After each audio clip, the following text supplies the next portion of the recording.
Hello, everyone. Welcome to today's show.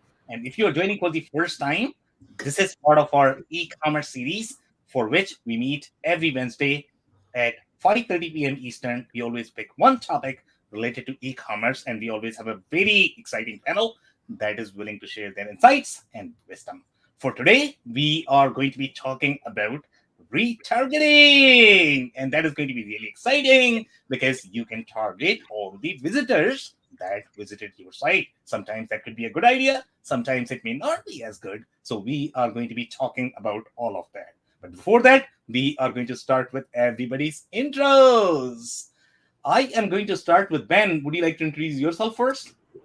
Sure, love to. Thanks, Sam. My name is Ben Searcy. I am one of the founders of Govee, and we use SaaS technology to allow enterprise companies and brands to engage with their customers on a more personal level, using their customers to increase the mind share, wallet share, and all of the other good stuff that most brands want to do in a way that's win-win for everybody, including the customers. Okay, thank you so much for being here, Ben. Dave, can I move to you next for your intro if you don't mind? Of course. Hey, everybody. Dave Meyer with BusyWeb here. We are a growth marketing agency located in Minneapolis. We help B2B agencies and especially manufacturers to drive new business and then convert that business into actual sales. Thanks, Sam. Okay, amazing. Thank you so much for being here, Dave. Steve, can I move to you next for your intro? Yes, and thank you for having me on. It's a pleasure to be here with this group of fine individuals. My name is Steve Rice. I am the president of .com Jungle, and we help companies make and implement wise technology decisions. And so we often are asked to sit on technology committees and then implement and find other people to implement the right tools for a company. I'm also the recent co-founder of the Globally Conscious Leader, where we're trying to connect leaders in sustainable thinking with aspiring leaders and leaders who want to learn more about that implemented in their companies. Okay, amazing. Thank you so much for being here, Steve. Chris, can I ask you to introduce yourself? Yes, of course. Great to be here with everyone. Hi, my name is Chris Harrington, president of Gen Alpha Technologies. We are a SaaS provider of e-commerce for manufacturers and distributors who want to sell their products online. So really, we're in the business of increasing equipment uptime, improving the parts ordering process, and ultimately growing sales online. So great to be here with everyone today. Thanks, Sam. Okay, amazing. Thank you so much for being here, Chris. Eric, can I ask you to introduce yourself? Yeah, thanks, Sam. I'm Eric Landmann. I'm the e-commerce division manager of Earthling Interactive, which is a Madison, Wisconsin-based agency that builds web apps, e-commerce sites, and content management sites for quite a variety of customers. I'm a professional developer. I've got about 50 plus e-commerce sites under my belt and under the wheels, as it were. So I bring the developer perspective to these discussions, and this is an interesting one. Okay, amazing. And that perspective is going to be so important for today's conversation. Thank you so much for being here, Eric. So I am actually going to start with today's topic, and Ben, obviously, I'm going to start with you. So we are going to set the stage a bit. I know there is a little bit of debate about what is retargeting, what is remarketing. Some people sort of know, some people don't know. So let's set the stage, what that is and how retargeting really works. Some people might not even be familiar with what retargeting really is. So if you could define and how that is going to fit with the marketing strategy, which are the businesses that are going to be fit for the retargeting strategy versus the businesses that are not going to be the fit. Do you want to set that stage? Sure, absolutely. That was like 9 different things, so I'll see if I can remember all of them at once. And I will help you remember those. I appreciate it, Sam. Okay, first of all, from my perspective, retargeting versus remarketing isn't that different. The differentiator I make is retargeting is they haven't bought from you yet. Remarketing is they're already a customer. And then you, from my perspective, you more or less can do the same things, the same technologies, the same strategies around that. Obviously, when you're remarketing to a current customer, you have a little bit more data than you do when they're not a customer yet. So that might impact the strategy or the tool that you use to do it. But ultimately, what we're saying is basically get in front of people who have or will buy from you as many times as it takes to get them to buy from you. there's a number of different ways of going about it. But, for those who aren't really familiar with what the specifics are, you go to a website and you look at new pots or something like that. For example, the other day I was looking at Caraway's new pots and pans, and they've got kind of like a whole cookware set because I like to cook pretty regularly and I don't like to use Teflon, that kind of thing. Everywhere I go on the internet at this point, there's Caraway pans. Or if they want to get really crazy, there's Caraway baking dishes. And then there's other people who are kind of tapping into that. That's an intent marketing thing as well. So I do get other brands. We can talk about that in a minute. But broadly speaking, what we're talking about is getting in front of somebody who's been to your website or has taken an activity on your website and showing your brand in front of them, whether it's more ads, whether it's reminders. I've even been successfully retargeted without an ad at all. It was a reminder to join a webinar that I hadn't signed up for. But it reminded me that, there's an interesting topic. I'd like to learn more about it. So I did join the webinar and I ended up buying from that company. So it doesn't just have to be seeing the ads all over the place on the internet, but everyone's been tracked by something. They see an ad somewhere and suddenly they're on a news website and there's the same ad on the right-hand column. So I mean, that in a nutshell, that's what retargeting is. And it doesn't have to necessarily just be ads. You can be getting those emails. You can see videos popping up. There's a number of different ways. Sam can show up outside your house with a bullhorn shouting like, "Hey, what about those pans you were talking about?" I think you'd do it for the right price, wouldn't you, Sam? Yep, I'll do it. Awesome. So what else did you ask? It said, what is the difference? So, I think you covered pretty much everything. Overarching picture, I think that's pretty good. And I completely agree with your definition about the retargeting and remarketing. And sometimes people don't really know sort of what all you can do with retargeting. And I really like your use case about reminding people for the webinar. In fact, when you are going to be making the cold calls, I have seen people recognizing the brand. And, I was interviewing one of the guys and he said that, our target market was 70 people. And what we really wanted to do is we wanted to make sure they recognize the brand before we cold call them. So sometimes the targeting could be only for reminding people and just to provide that recognition of the brand. Because if you have a product offering that nobody really knows about, and first time you are going, you are saying, "Hey, you know what? I am, .com jungle." And if nobody recognizes that, then that could be a problem. So, this is one way of reminding those people. So I don't know if you have any other comments to add there. Just real quickly, there's you mentioned what are the industries that work for, and I agree with your point. Sometimes, I mean, you would look at it as brand awareness or regular marketing. I call it pre-marketing if I'm planning on retargeting. Just because you want to do that kind of thing, but most industries can deal with it. I mean, there's a company I'll talk about in a little bit when we get around to what we want to some of the brands or the platforms that you can use. But most people are aware of their consumer-facing front and e-commerce side of things, but they've got a very strong B2B and including manufacturing side of retargeting available to them because they can tap into intent data, which is another thing we can talk about shortly. There's a lot of stuff that can be done with it. And in a lot of the cases, it's exactly as you described. Sometimes you just need to know the brand because we're targeting a very specific person and then retargeting them based on the actions that they've taken either on your website or elsewhere on the internet. But I also feel like I've held the mic for a little too long. I don't want to jump into what everyone else has to say here. Just so I'll pass it on at the moment. Let's see if you have any further questions. Okay, amazing. Thank you so much, Ben, for that. So I'm actually going to move to Dave. So Dave, I know you do a lot of work in the B2B services space. So in your experience, when you look at the retargeting versus remarketing, I don't know if you have anything to add there overall with respect to definition. Have you seen any stories where retargeting or remarketing wasn't as fit as you would have thought?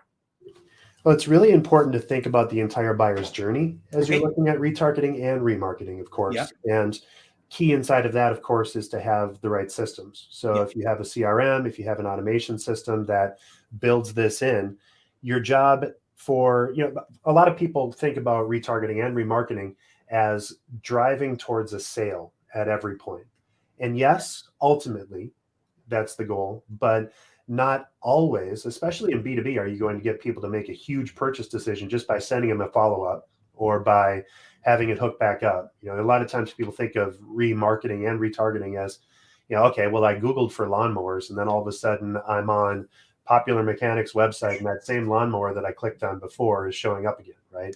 Well, that's great and that's good, but you can think of it almost as like a reminder that this was helpful to you at one point in time. And the goal of that follow through, which is the same as it was in the initial ad, the same as it was in the initial need identification, is a specific call to action. And so you're advertising for something, you're promoting something, you're trying to get them to click. And then if they don't take that step, then you're going to, a couple of days later, a couple of minutes later, a couple of weeks later, remind them that, hey, this is something that you might need.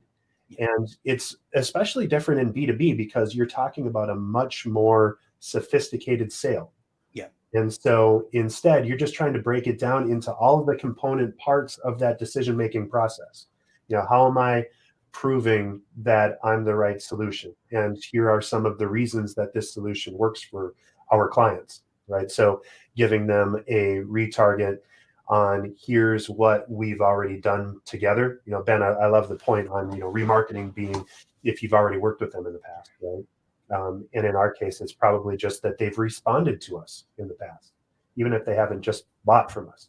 They have some sort of a idea of who you are. And so they're much more likely to open remarketing than they are retargeting, right? But the entire thing, you know, you need to have 6 or 7, or depending on who you ask, 14 different touch points before people take a next step. And in B2B research, the current data is that 80 clicks happen before you ever contact or fill out a form in a B2B buying journey. So your goal is to reinsert yourself into those clicks, into that session, and get people just whatever that next step is in your buyer's journey. So your steps are lay out your entire buyer's journey and lay out ways to remind people with helpful and informative information. You might also have heard of inbound marketing, right? The idea of being as helpful as possible. And that's what your remarketing and your retargeting is. Okay, completely. Yeah, go ahead, Eric. Sorry, you had a comment. Go ahead, please. I just had a question for Dave. You mentioned that 80 clicks, and does that vary by industry? Do you know? Yeah, I'm sure it does. Yeah, and I don't have specific data other than it's about 80 across the range, and that's Google data. You know, when I go through my trainings with Google and all that stuff, they're like, yeah, it's about 80. That's a lot more than I would have guessed. It's well, and especially for considered purchases, right? If you're buying that lawnmower, you're not going to click on 80 unless you're super ADHD like me. You're like, oh yeah, I want a red one. No, I want a green one. But if you're looking for something that you're about to spend 6 figures on, you're going to do the research. You're going to visit 5 or 6 different companies, and you're going to research deep on each of those 5 or 6 different companies. I wonder if there's a correlation between ticket price and number of clicks. If you're buying a commercial lawnmower, it might be 60. If you're buying a dump truck with a plow for the county, might be more like 200. Well, that actually brings up a really good point. You need to match the value of whatever you're offering in your promotion to whatever the end result is. So if you're just trying to get people to fill out a form, you can ask for a pretty low barrier context. So maybe it's a quiz, maybe it's something else. If you're trying to get people to sign up for something huge, like fill out this personality assessment to let us figure out where you are, you're going to need to offer them the chance at winning a car or something, right? So it needs to be big in order to get them to do heavy stuff. Yeah, so I completely agree with Dave, that the goal of sales, in my mind, especially when you are going through a very expensive purchase in the B2B, you want to go as gentle as possible. Your goal is to stay on top of people's mind, as opposed to trying to sell, even if you are trying to sell a case study. Okay, people don't think that, you know what, I am adding value. No, you are not. You are overselling, even if you're if those are going to be case studies. So retargeting can really help in staying on top of people's mind, because the only thing you are doing with retargeting is they have your logo set in their head that, you know what, if I need an ERP, I need to go to Sam. If I need HubSpot, I need to go to Dave. If I have e-commerce problem, I need to go to Chris. Or if I have WooCommerce, then I need to go to Steve. So that's the positioning that customers are looking for, and retargeting can really help with that. So, Steve, I'm actually going to move to you. In your experience, do you agree with the retargeting, remarketing? Do you have any colors to add there? What do you think? I mean, does retargeting work in every single situation? How would you strategize around retargeting? So, first question, yes, I totally agree. Retargeting hasn't bought, remarketing have bought. And there's a gray area that I absolutely love because it doesn't fit inside the box. And I'll tell a story about that. As far as color, hopefully I'm going to throw a Jackson Pollock on top of everything because that could be really fun. We'll see what happens. So here's an example. We have this idea. Retargeting is for people who haven't bought from us. And the simplest mechanism for retargeting that I think the lay person will understand is that I went to, say, musician's friend, and I looked at a 2021 Fender Bassman amp. And of course, then everywhere I go on YouTube and everything, I start seeing the Fender Bassman amp, right? And we all have come to expect that. So here's where the retargeted remarketing, I think, gets mixed together for me in kind of an exciting way. There's an organization that had a program where they were trying to basically sell T-shirts. But what they did is they had a loss leader idea because they knew that all the people that wanted to buy these T-shirts were outdoor folks and a lot of preppers, that wanted to buy like a 30-day kit of food in case the apocalypse comes, right? And they knew that these people absolutely adored and loved windproof and weatherproof lighters, and that they could get these things for 99 cents. Well, they basically were doing a marketing campaign, the pre-marketing campaign, to get people to, and it basically said free lighter, right? $3.99 shipping, right? And it was a great marketing idea because they knew that it cost them 99 cents to get it. It was take $2 to get it to them in the mail. But what they did is they did what everybody else does. They sent them to a form, and the form said, put in your email address and your address and maybe some other information. And they were getting, because it still was free for $3.99, they were getting like a 20% conversion rate. Somebody had the genius idea to say, hey, why don't we just ask them for their email address first and nothing else? And everyone around the table was like, are you crazy? We need all this other stuff. And they said, look, don't worry about that. We'll ask for that on the next page. But if we lower the barrier of entry on this first page, then we actually will increase the number of people that we can remarket to, even though they haven't bought anything. And of course, everybody around the table is like, what do you mean remarket? Remarketing is for people that haven't purchased. He said, well, let me put it to you this way. If we do this, I think we're going to at least double our conversion rate, and we're going to get everybody's email address, all those people. We're now going to be able to send them an email as if they bought from us. And that will have, an auto-responding feature taking into account other actions that they take. And they ended up doing this, and their conversion rate went from like 20% to 65% overnight because they lowered the entry, and it gave them this entirely new level of remarketing that they could do via email. I'm not trying to put air quotes over email. For people who hadn't bought. And then the other thing that was interesting is they saw, without any other changes, and I don't remember what the percentage is, they saw an actual increase in total conversions when they did that. And the theory behind that was that once someone was committed by hitting the go button on giving their email address, the emotional barrier to giving more information and following through with the other requests to purchase more went down. So there's a situation where regular marketing got turned into remarketing and had multiple effects on the business, and including outsized like millions of dollars in additional sales because they were able to remarket via email to a bunch of people who normally you'd only be retargeting via Google ads or Facebook. So very interesting story. But I mean, I do have one follow-up comment there. I don't know if there is more to the story or I did not follow the story. So you said that, you know what, I am going to lower the barrier for the entry, and I'm simply going to ask for the email address. But if you have customers like Chris, they are never going to give you their email address. Okay, that's the highest barrier. And I am not going to give you my email address either. So how come the email, what is going on here? Are people comfortable giving email address without really knowing why they are giving the email address? I'm not sure if I follow this story.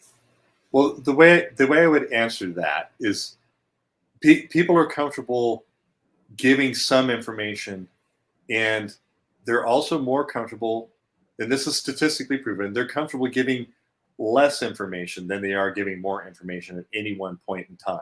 Yeah. But they're willing to give more information as they gain trust. And so one answer to your question is that we already know that Sam and Chris aren't going to buy this lighter. They're not the target audience. Yeah. In fact, they're not even likely to click that ad. But let's say they do. Well, in a regular scenario where you have a bigger form, you're weeding out those people because you don't want to market to people that don't want your product, right? And you're also accidentally weeding out people who do want your product that are going to require retargeting in order to get them back to that page again. Now, by lowering the barrier to entry for that first action, what I think is you're still eliminating the people that aren't your customers. Yep. But you're also eliminating the need to retarget those other people to get them back because they've already stayed, because they proved themselves to be at least somewhat warm lead by being willing to even just put in their email address. So you could make the case that if you could take those people and you can inside using actions in Google Analytics and tagging them in the back end, there's ways you can create audiences. You can say, I want to retarget all the people who came to this page, but I want to remove all the people who gave us an email address. You might have just saved yourself $70,000 a month in retargeting dollars. Maybe it's only 700, but it's not going to be insignificant as a percentage because you once again, you've now identified people that are warm. You can now eliminate them from your retargeting campaigns, and remarketing campaigns are far more effective anyway. Does that answer your question? Yeah, it does. Ben, you Awesome. have a comment? Go ahead, please. Yeah, I do. Just wanted to tap into what Steve was talking about in terms of the lower barrier of entry. I know we've talked about this in events in the past. Well, first of all, Steve, that's a great example. Before I don't want to brush over what he just described. That's an amazing example. And it's a use of what is called in internet marketing often a tripwire. And we've talked about the Benjamin Franklin principle or the napkin principle or the handshake. We've called it a number of different things, but it's a psychological effect. I think we call it the principle of consistency. The general idea is people have a tendency to say, I've already done it. Let me be psychologically consistent and do it again. So there's a whole thing in tripwire and internet marketing with tripwires. If someone will pay you $1, they're more likely to pay you $10. Similarly, if someone's giving you the email, they're more likely to give you then their phone number and their address. Those kinds of scenarios. So it is, to Steve's point, it's a proven psychological fact that people will move forward. I know we've talked about in the past, hand me a napkin, they're more likely to hand you a binder. It's a compounding, it's just part of human nature. It doesn't matter the culture, the economic status, anything, people just do this. So to answer your question, why that works is, as Steve pointed out, a very small barrier of entry for most people, especially if it is put in your email here, get a free lighter. That's a very small barrier of entry for most people. Not people who get, sold to all the time, but the typical consumer anyway. So just wanted to clarify that. Yeah, and I'm going to have just one follow-up comment on top of that before I move to Chris, and that is going to be, hey, if you're asking for these small things, that is great. For example, let's say if we talk about the LinkedIn example, where if somebody asking for a little like or a comment, I'm more than happy to help anybody and everybody. But one day I got a request and they asked, you know what? I want you to just pay me $1 and I am going to return that. Now I'm like, what? Okay, so you want my credit card information. I know that you are not, but you want my credit card information. I'm not going to give you that. Okay, even, if I trust you, if you are my friend, then, you ask me to donate and then I can probably give you my credit card, because then you are asking me to donate and there is a purpose. But if you're simply asking credit card information, I'm not comfortable with that. So there is a little caveat in terms of, what you can ask versus what you cannot ask. If there is no sort of impact on me from the security perspective, then I am more than comfortable doing that versus, something that is going to be slightly more, financially suspicious, I guess. I don't know. Well, Chris, to Dave's point, what is the value exchange? What are you asking for in exchange for what you're giving?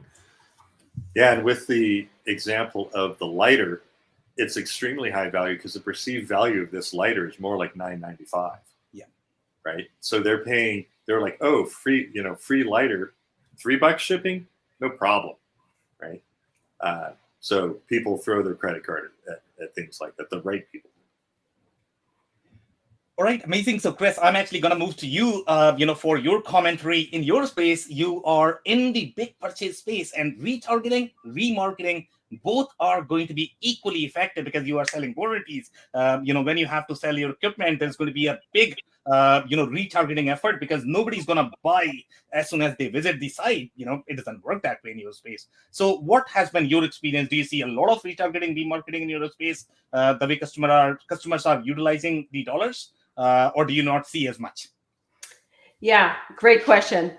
I'm not going to bring any psychology into this, but maybe you guys will add some or find some here. But so I will say that probably what I can just add to what I've already heard is that most of the retargeting I see is to existing customers that have gone cold or something has changed. So we've talked a lot here about retargeting to new customers, and maybe we've even defined it as that. But retargeting, I do believe, can also happen to customers who are maybe, in my world, it's an equipment owner who owns an asset. They're using that asset, but maybe they haven't purchased from you in some time, and you're going to retarget them to get them back. And I have a great personal example, more on the B2C side. In fact, I wore this sweatshirt today because I was recently retargeted. Okay, so I've been a Peloton customer for 6 years. I have a Peloton bike. I love my Peloton bike. I pay the subscription fee every month. And so you could say, for sure, I'm a Peloton customer. I'm this existing customer. I haven't purchased an accessory from Peloton since I bought my new shoes for the bike last year during COVID. So it's been a while since I've been to their merchandise site to buy something. And about 3 weeks ago, they sent me an email where they knew first that I was cold, right? I hadn't been to their merchandise area on their site in some time. And they basically, I went back to try to find the email today, but they basically were saying, we miss you, right? And because we miss you and we haven't seen you in a while, here's a 15% one use coupon. Come check us out. Well, I have to say that, yes, I bought accessories, I bought the shoes, but I really hadn't looked at their merchandise in some time because in the past, when I looked at it, they were still relatively a new company. They had a limited supply of some things. A lot of their things were sold out. It was pretty pricey as compared to me buying a sweatshirt from somebody else. So at the time, I'm like, this merchandise isn't necessarily for me. But with the 15% coupon, it did drive me back into the site. And sure enough, I realized they have like 8 pages of selection of merchandise now. There were some things that I did enjoy. This happens to be one of them. So I ended up buying 2 sweatshirts with my 15% one use coupon. So that's a great way. So as I think about how B2B companies, the types of companies that I work with, what could they retarget? Because they probably have a lot of existing customers, right, who are buying consumables and buying some things from them. maybe they used to buy a repair contract or an exchange program, but that exchange program has ended. A warranty, I think, Sam, you just mentioned that. Extending a warranty is a great way. So your piece of equipment goes out of warranty in some type of an extension program or an exchange program. Those are great ways to find new revenue streams from an existing customer base that might not be purchasing that from you. And that's where I think retargeting can get really exciting. And you already have your customers' information. So it's just, what ideas can you come up with that might be missing as an opportunity with that particular customer, and just re-engaging with them. So, my advice too, and I think, Ben, you kind of mentioned this briefly, that you have to be specific and strategic when you're retargeting. Peloton obviously knows I'm a customer. They can see my activity and all my stats on all the rides I take daily and what I'm doing, but they knew that I wasn't over here. And I think that's interesting. So they know I know the brand. They know that I like the brand because I'm an avid rider, right? But they're saying, hey, you're not wearing any of our apparel. So maybe we should market to her and retarget, and she'll purchase some. So that was a really relevant experience for this topic that I thought I would share during this. Okay, and I can clearly see the excitement. You are a proud retargetee. I don't know if that is a word or not, but I can see you blushing. So retargeting does work if you do it for a purpose and if you do it right. Thank you so much for sharing that story. Eric, so I'm actually going to move to you next for your commentary. I don't know if you're going to have any stories that you might be able to share. What do you see in your market with respect to retargeting the marketing? I think Chris is a Peloton foot soldier. I think I'm going to go sell for them next. Right. The definitions they all make sense to me, very well described and quite eloquent. I wanted to relate a little experience that I had, which is somewhat along the lines of what Chris had, although not as cool. There was I spent a fair amount of time on outdoor sites. I'm a climber, so I think this might have been on the American Alpine Club site, where there was an offer for a new brand in the outdoor industry. They were giving away, basically it was camping seat cushions. Like if you want to sit in not even a chair, but just a small cushion. One of the problems with being in the mountains is there's nowhere soft to sit. And I don't have a lot of padding. So I thought, oh, cool. Free cushion. It was like $5 shipping or something like that. And I know these things usually sell for $15 to $20. So I thought, I'll go with that. And so I did. And I cautiously, though, I did look at that form where they wanted all the information, to your point, Steve. You go, wow, am I going to give them all this information? But I did, and it worked out fine. They did, and I received a little air mattress, which was exactly what they said it was. It was very nice. And I'm quite likely to buy from them again because I could see and feel the quality of the product is really super nice. And then they did send me a few follow-up emails, and I subsequently have bought another kind of high-end air mattress for sleeping on snow, which is really nice. So that's a little anecdote about that.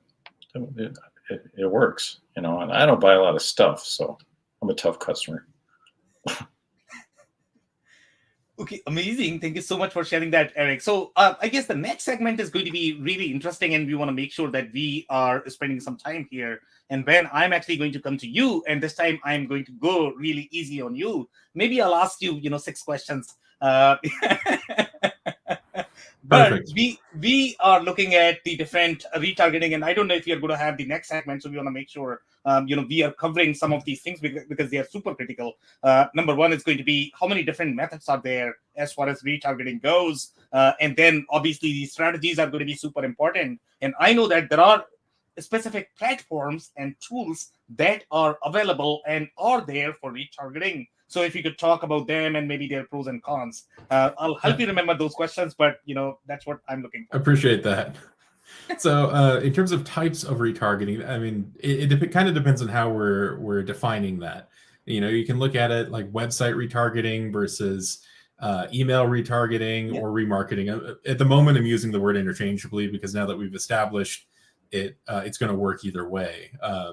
We've got website, we've got email, we've got video. There's different platforms, so you could do search retargeting as well. So you only show your Google ads to people who've already been to your website.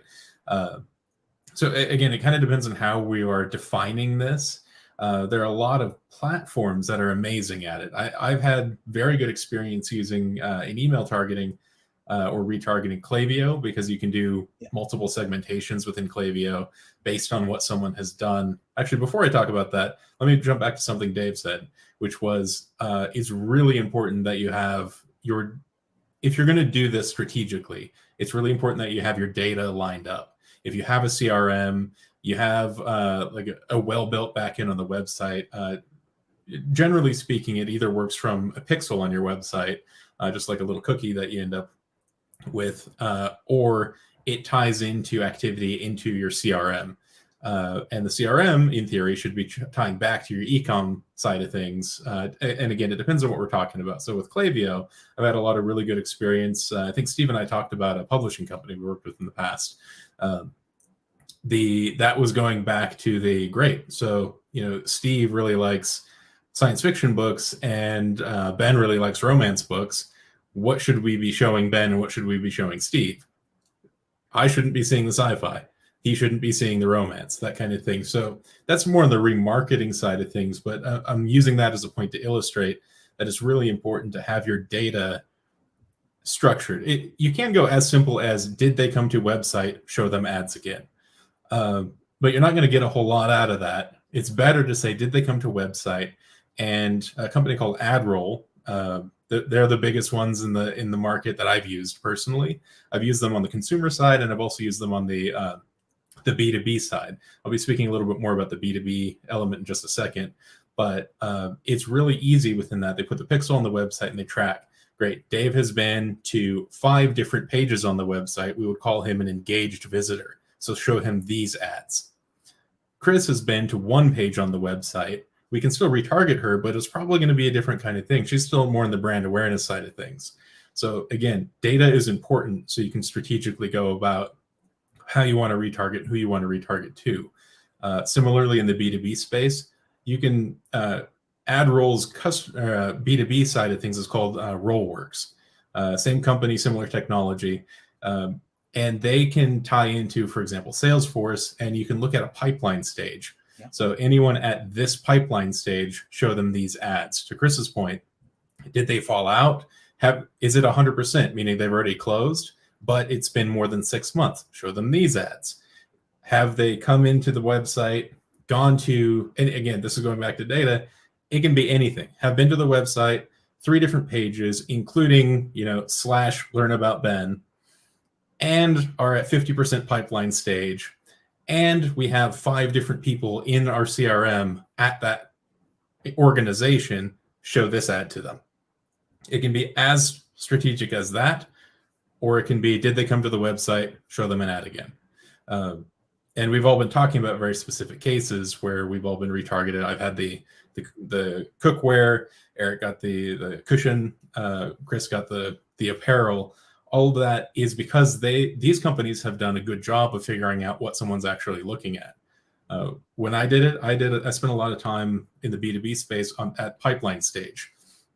And part of that was because I was actually, Rollworks has the ability to also look at and target other people in a company. So if Dave has come to my website and he's at the 50% element of the pipeline stage, I can serve ads to other people in his company that might not have been to the website yet, because it's important to get more people thinking about it.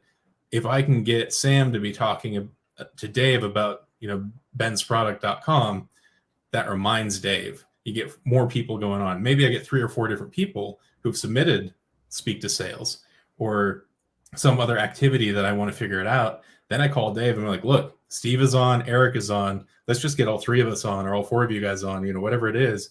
And let's just figure out what we can do. Because now I'm selling to the marketing department, the sales department, the operations department, whatever it is. It depends on what you're trying to sell and all that. But I just threw a whole bunch of information at you, and I don't really remember if I've actually answered your question or not. So. No, you did actually. You answered all of the questions. In fact, I'm going to have one follow-up question since you mentioned Klaviyo, and I have heard really good things about Klaviyo. But then, obviously, Dave is probably going to have a lot of opinion about HubSpot, and Klaviyo is used more in the email automation space, right? Yeah. So, in your experience, let's say if you were to describe the pros and cons of Klaviyo, where you would be using and where you would not be using, because I know that it's also used for some sort of email automation. Is it for email automation or email targeting? So do you want to talk a little bit more about that?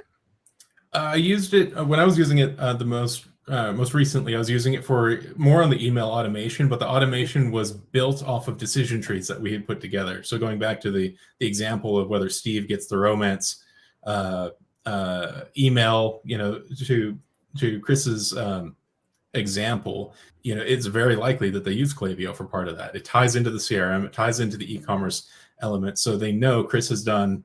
When you're building it out in Klaviyo, you'd say it's a lot of if-thens. Yeah. If Sam has done this, then show him that, or if Sam has not done this, show him that, depending on how you're building it up. So in Chris's case, it's probably if, I'm making this up, but if owns specific bike and currently paying a monthly subscription fee, but has not been on the website apparel section in 6 months, send this email. And so once you build that out, you don't have to think about it much anymore. And then it becomes automated. And at any point, anyone in the list, the email list, who has fit those parameters that we've decided, they hit that 6-month mark, they're going to get that email. So that's been my experience with Klaviyo. I'm sure it does it significantly more than that. But that's what I've used it for quite successfully in the past. It's just a matter of setting up those decision trees. What do you want to serve to the person based on what parameters? And that's marketing in general. This gives you more data to work with, so you can be more likely to be successful in whatever activity you're doing.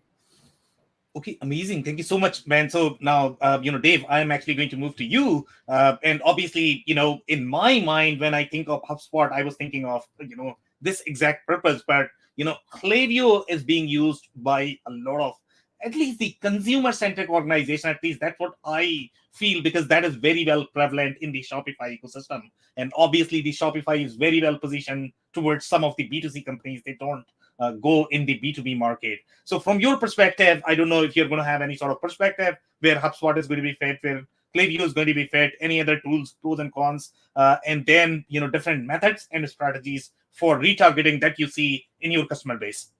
For sure. And I'm loving the different topics and the things that we're pulling in, because I don't do a ton of targeted advertising to our clients. We mostly do inbounds and driving content through interest.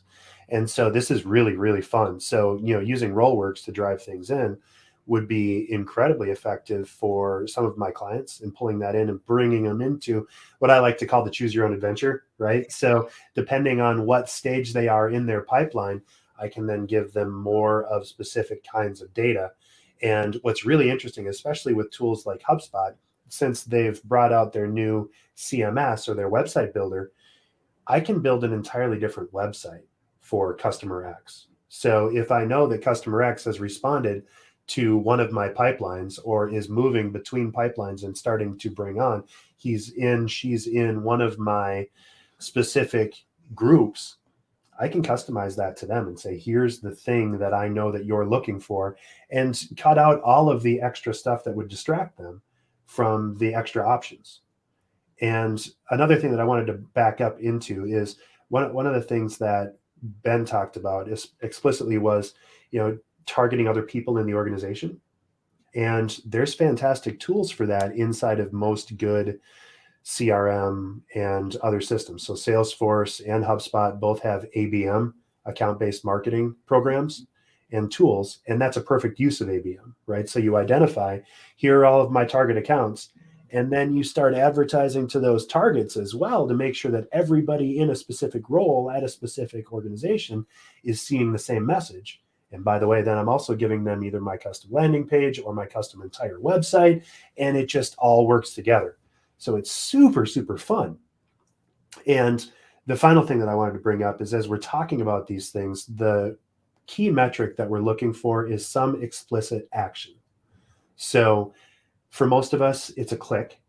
And what you see as far as the response rates from advertising to clicks, right? The click-through rate is, if you see something that has a high impression rate and a low click rate, what you've identified is something that is probably an engaging topic, right? It's resonating, but it's not sparking something high enough that they're actually going to take the next action.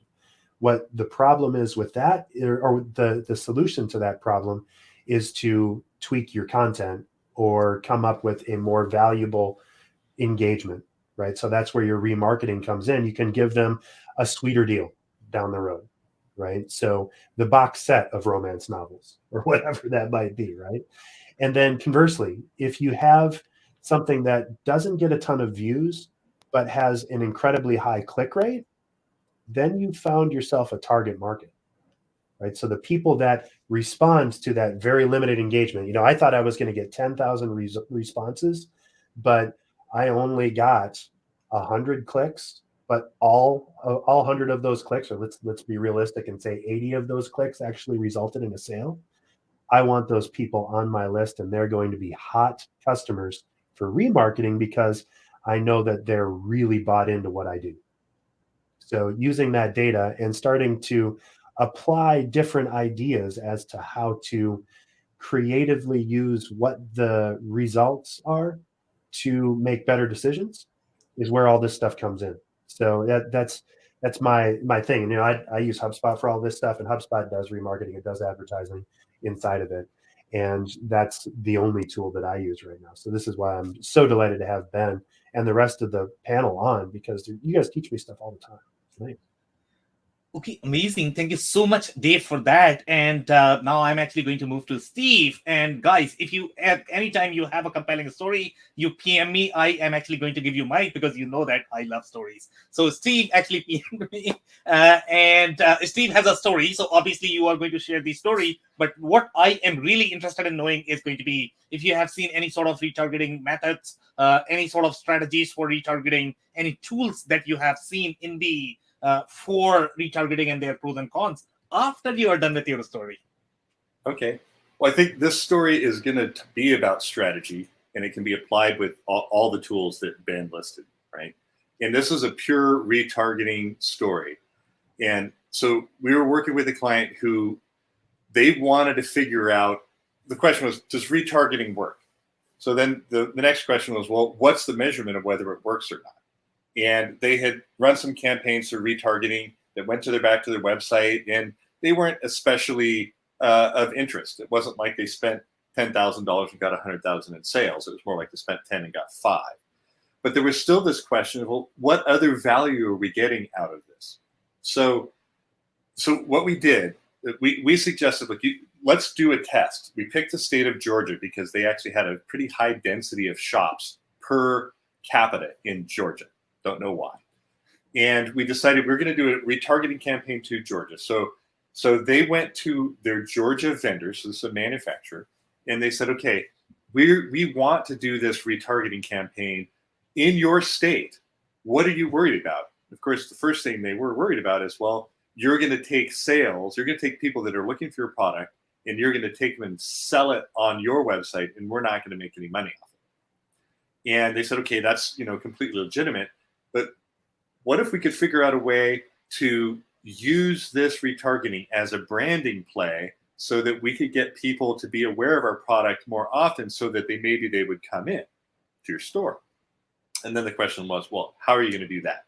So what came out of a really interesting conversation, collaboration with their vendors was a concept that, yes, okay, we're going to do a retargeting campaign. There's going to be 2 targets. One are going to be the people that actually come to our website that live in the state of Georgia. The second are going to be a mirror population. What do they call it? It's a similar audience. I forget. Lookalike. Lookalike audience. Lookalike audience. We're going to target lookalike audience. So these people did not come to our website at all. So they have no vested interest in coming back to our website, but we know that they're very much into the same things, or at least Google or AdRoll or one of these companies is telling us these people have been identified as being similar, a lookalike audience to the one that we already have. And not only are, we have to send them somewhere, and Google won't let us send them to you. It has to come to us. So we're going to make, or rather, we're going to send them to our landing page where they can put in the zip code. And then they can, so that we're not really going to try and sell. What we want to do is get them, what we want to do is saturate Georgia with our brand image to get people to come to your store, but we know they're going to click on our ad. So the first thing that, well, one of the things they did is, okay, we're going to send them to the store finder. What we realized within like 24 hours is, hey, wait a second. When someone goes to the store finder, they type in a zip code, the URL up top says website.com/store finder ? And then has a, I forget what the identifier is for a search. Actually, I think it's search equals, and then the zip code. So we went and changed all the ads. I should back up. We also made the results page for a zip code lookup had the tracking code for a conversion, an action conversion in analytics that was then fed into an audience that was fed back to Google AdWords for the retargeting, right? So anyone who actually clicked on it, anyone who came to the website or looked like they were coming to the website would actually get retargeted. Anyone who actually came to the website would become a different type of audience, but also if they put in a zip code, they would be much warmer, right? But mostly we were just trying to track for the companies how many people put in a zip code versus bought something, right? And we also, one of the strategies was to do this in the summer months where there were no Black Friday sales. There were no other marketing things happening with these companies that could skew the results, because what we wanted to find out is how many people would go into the store after seeing these. And after 60 days, they found they had some sales on the website, that the manufacturer had gotten some sales, but the retailers were reporting a 10 to 12% increase in sales of those products in their store because of this marketing saturation campaign. So that's a really great model of recognizing that retargeting isn't, a lot of marketing people think that retargeting is a bit of a black hole, because they don't see the value in retargeting, because they, like I said, sometimes they spend $10,000 and they get $1,000 in sales. They might not actually be measuring the other effects of people going into stores. And these are the same marketing people who will spend $110,000 to be on the back cover of Outside Magazine that you cannot measure, right? Because they think it's good for branding. So that's my final point. It's a strategy. You need to be thinking of retargeting as something similar to purchasing a magazine or ad or a TV ad in a location.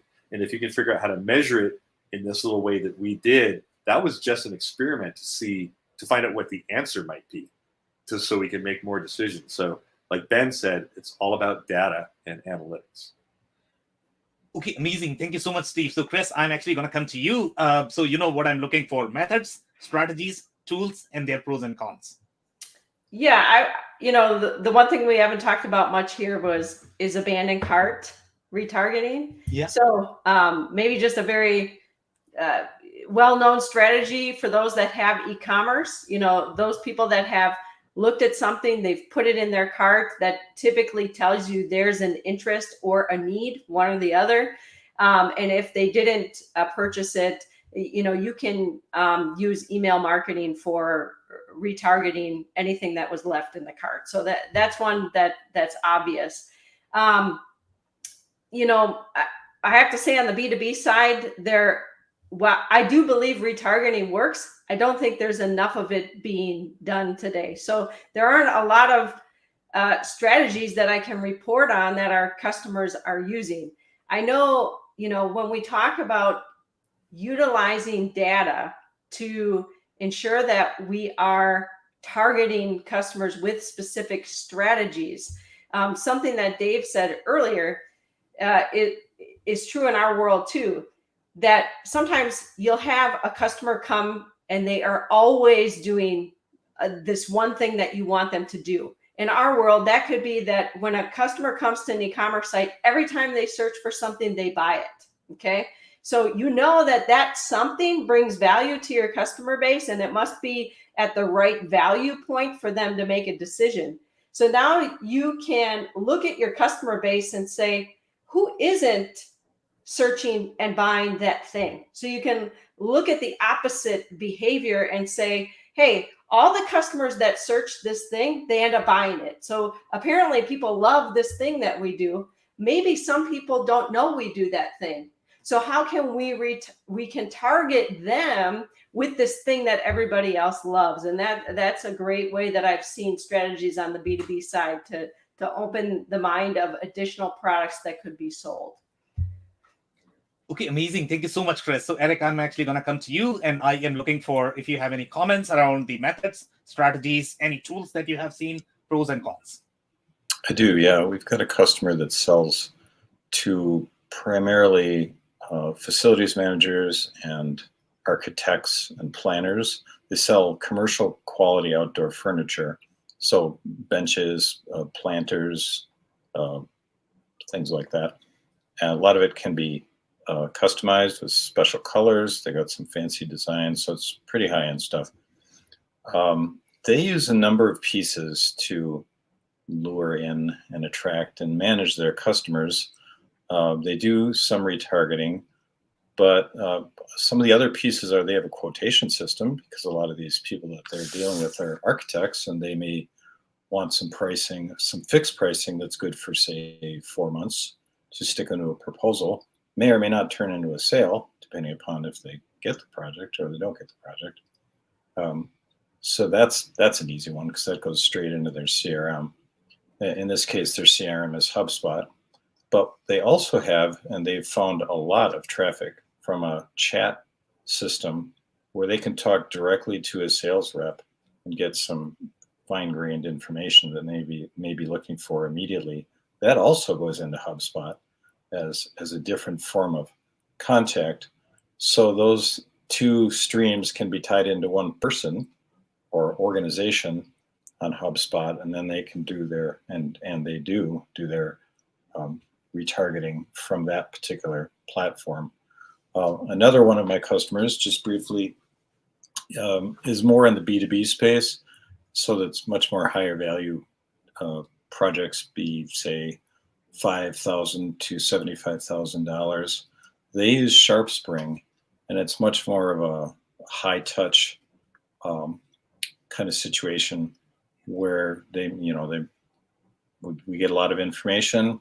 They will actually call and have meetings even for these projects, because, well, you can't do that if you're selling little lawnmowers or something, but this is a higher value product. So I think my point is the tool that you use, whether it's Klaviyo or AdRoll or SharpSpring or HubSpot or whatever, to some extent might be determined by your market and what you want to do with it. Also, I don't know what these things cost, but I'm sure there's quite a variety of price points for these systems. So you could probably spend a whole lot of money for things you maybe don't need. Okay, amazing. Thank you so much, Eric, for that. So we are close to our time now, and we have to rush through our closing advice. So maybe a couple of words. Ben, can I ask your closing advice? Yeah. Actually, that's a great point, Eric. And I think what I was thinking about for the closing advice is be intentional about what you're doing with anything in marketing, but figure out what result you're trying to get out of your retargeting before you just jump in and say you need it. But I do highly recommend looking into it, because I think most businesses can benefit from it as long as they're intentional and strategic about it. Okay, amazing. Thank you so much, Ben. Dave, words of wisdom. Yeah, there's pounds and pounds of gold in simply asking again.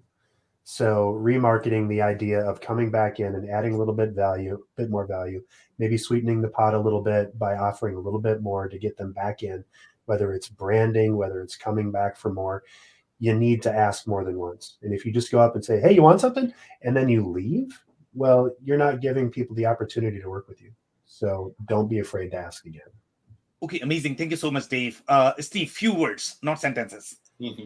Just remember that retargeting is an excellent way to maintain your brand presence in the eyes of the consumer as well as your vendors, your manufacturer. Okay, amazing. It's a low-cost method to do it. Love it. Thank you so much, Steve. Chris, a few words. Yeah, everybody moves to e-commerce to gain the efficiencies. So reallocate in your business processes where you've gained these efficiencies and use these strategies. This is why you move to e-commerce, so you could find new revenue streams and get more benefit from the internal work that you do. So it takes work, but the gold, I like it from Dave, all gold. Okay, amazing. Thank you so much, Chris. Eric, your closing advice, please. Yeah, just real briefly, we've talked in the past about what conversions are. So be sure that what exactly you want to convert, if it's brand awareness or contacting a sales rep or an actual purchase or maybe a quotation. So those are all things to track and retarget. All right, amazing. Thank you so much, Eric. And just to wrap, if you joined for the first time, this was part of our e-commerce series for which we meet every Tuesday at 5:30 p.m. Eastern, and we pick one topic related to e-commerce, and we are always going to have exciting panel for you. So make sure you are not going to miss next week's show, but we are not going to be meeting next week because next week is Thanksgiving. So the week after that, I'll see you all. Happy Thanksgiving. Thank you, Sam. Happy Thanksgiving. Thanks, Sam. Happy holidays. Thanks, everybody. Bye, guys.